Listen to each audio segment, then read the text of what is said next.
Good evening, ma'am. Good evening, classmates. I am Kurt Russell Pabustan, one of your presenters for tonight.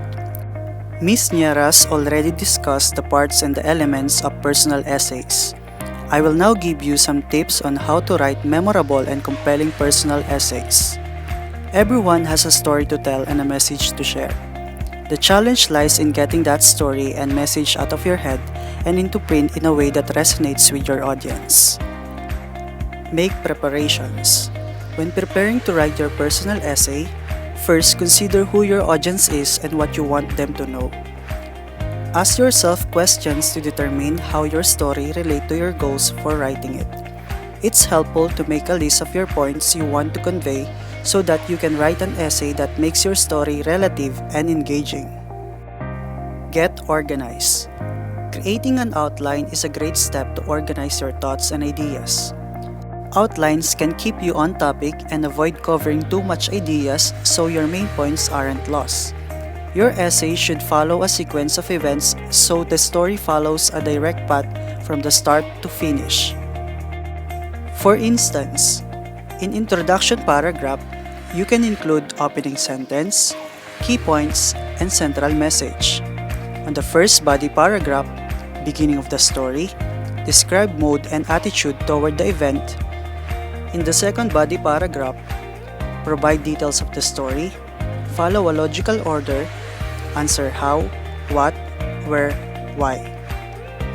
In third body paragraph, describe the ending of the story, expand on feelings and attitude toward the event. And on the conclusion paragraph, repeat the main points of the story and provide the lesson or moral. Find a compelling topic. The best essay topics are often deeply relatable. Although the story itself is unique to the author's experience, there's some universal truth that speaks to us from just below the surface. Topics like facing a fear, falling in love, overcoming an obstacle, discovering something new, or making a difficult choice tackle feelings and events that happen in everyone's life. The story or experience you tell should correspond to the message you want to convey. Your personal essay may tell a story of an accomplishment or triumph, or it may talk about how your experiences shape your worldview or change you in a significant way. Determine what you want to accomplish in your essay and choose a story that furthers your goals. Start with a strong hook. As with any type of writing, it's essential to draw the reader in from the very first paragraph or even the first sentence. For example, aside from Peter, who supposedly guards the gate of the heaven and is a pivotal figure in any number of jokes, the only saint who's ever remotely interested me is Francis of Assisi, who was friends with the animals. Consider your tone. When composing a personal essay, consider the feeling you want to describe or the atmosphere you want to create that lends insight into your personality. Your essay may be about a past experience and might be written as a look back at an event and how it relates to present circumstances. If you're writing about a current event, the essay may be written from a past point of view and impact felt today. Depending on the tone of your essay, focus on drawing your reader in the story. Narrow your focus. Don't try to write a general topic.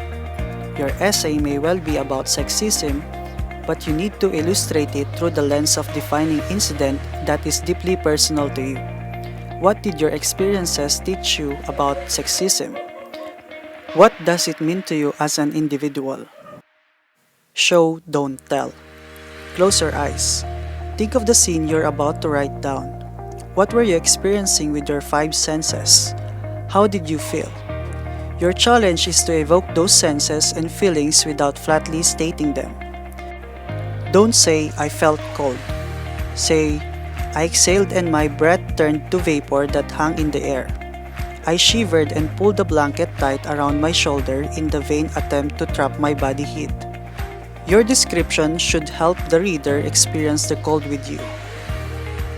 Write conversationally.